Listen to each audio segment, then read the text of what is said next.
Hi, my name is Jen. Welcome back to my channel. Today I am going to present to you a piping fresh study coming from the Bureau of Crime Prevention here in Sweden. These are shocking numbers that really should have been studied years ago, but here we are.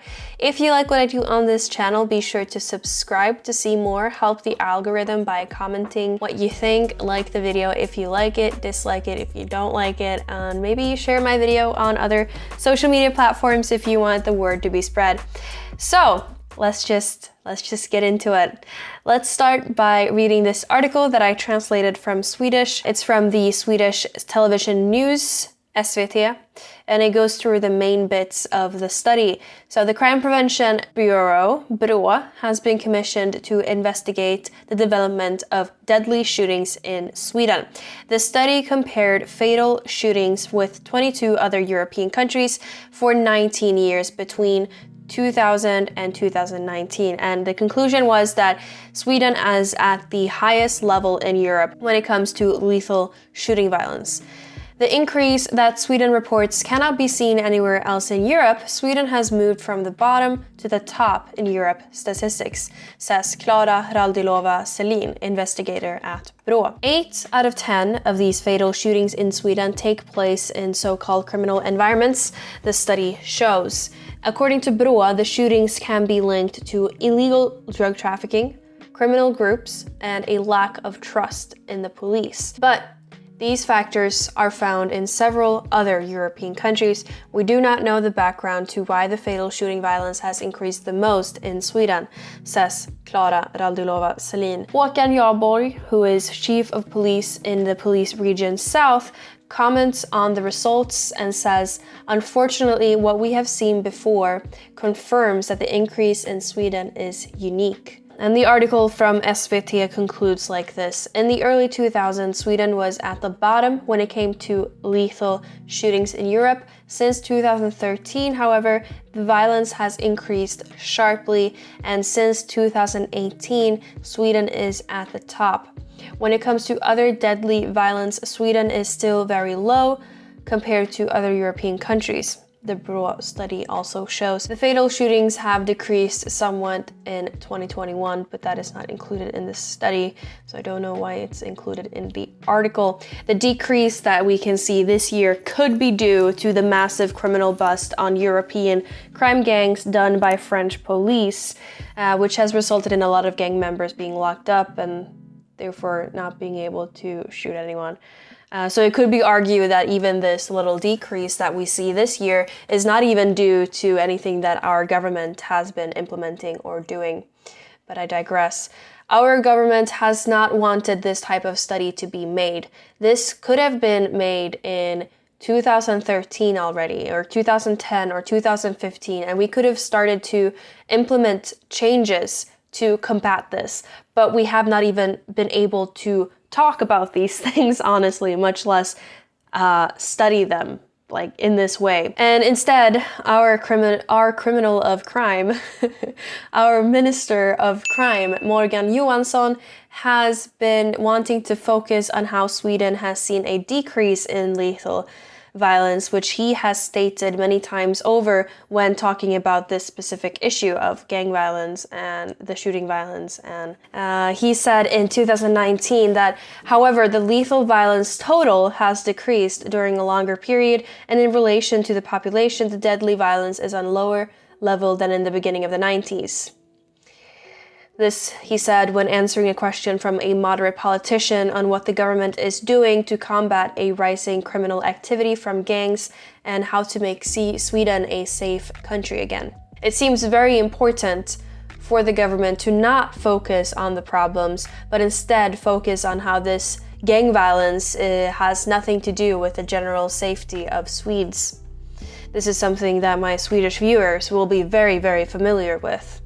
He said in 2020 that, but it's also true that the risk of being killed in Sweden was bigger 30 years ago when I graduated than what it is today. Over time, lethal violence per capita has actually decreased in Sweden, and that's something we should take with us, which I find very disingenuous, and it really shows the type of attitude our ruling politicians have had for some time.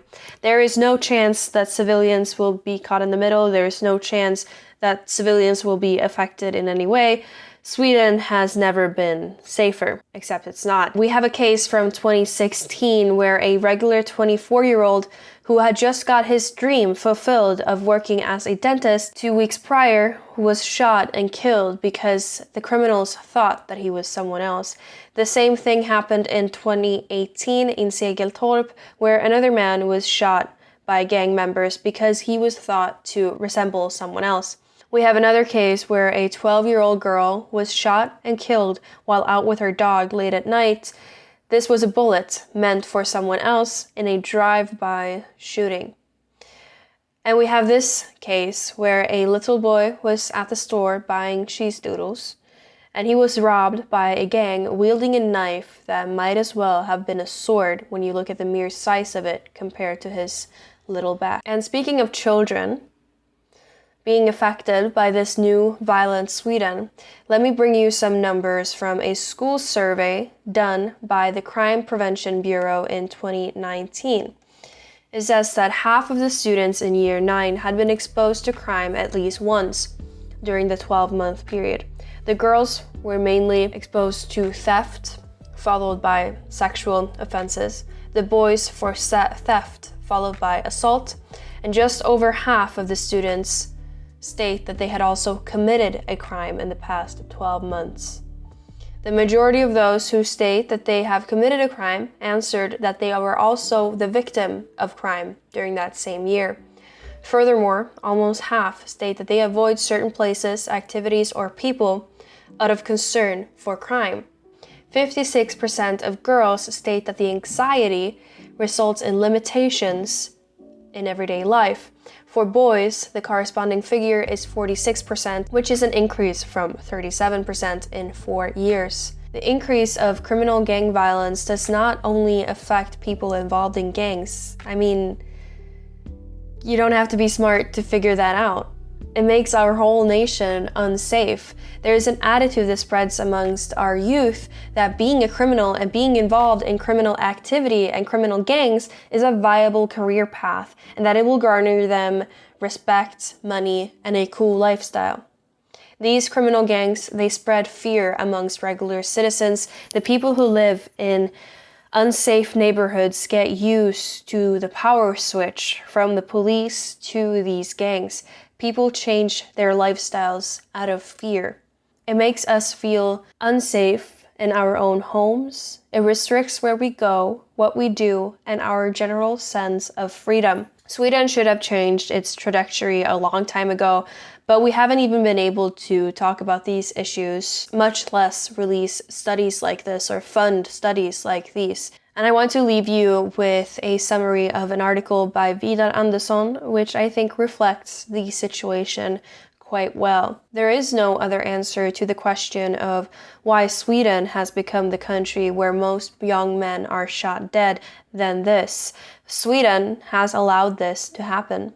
Sweden has for many years had laws that are too tame, murder investigations that are too weak, where not enough gangsters get caught, too many penalty discounts, schools that are too insufficient, too much unregulated immigration, and too much of the gangster lifestyle becoming a kind of industry where the media and the entertainment plays a part.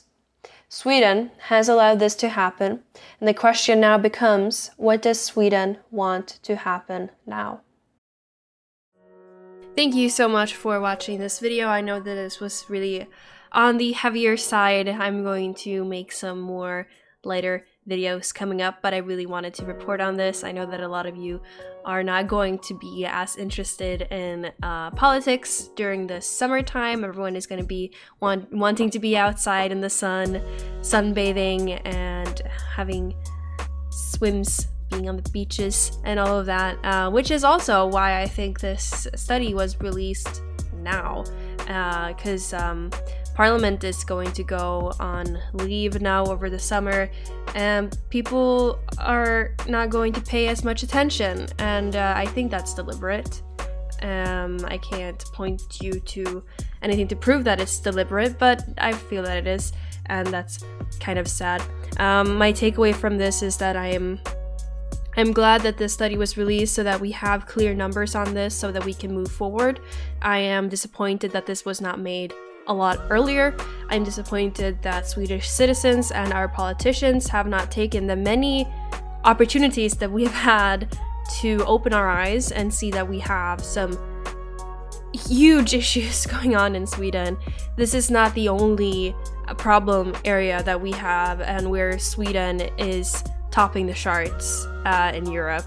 I think we're very high when it comes to unemployment and when it comes to rape and those things as well, and just general unsafety. But yeah, thank you so much for watching this video. I am working on some other things right now, so be sure to subscribe so you will see that. I might make a video on Billie Eilish latest music video, so that's going to be a bit on the lighter side, and I'm working on some response videos as well. So if you want to see more, be sure to subscribe, like this video if you like this video, dislike it if you didn't, comment what you think down below, and maybe share this video on other media platforms if you want the word to be spread. And I also want to say a huge extra thank you to all of my Patreons, and I'll see you next time. Bye!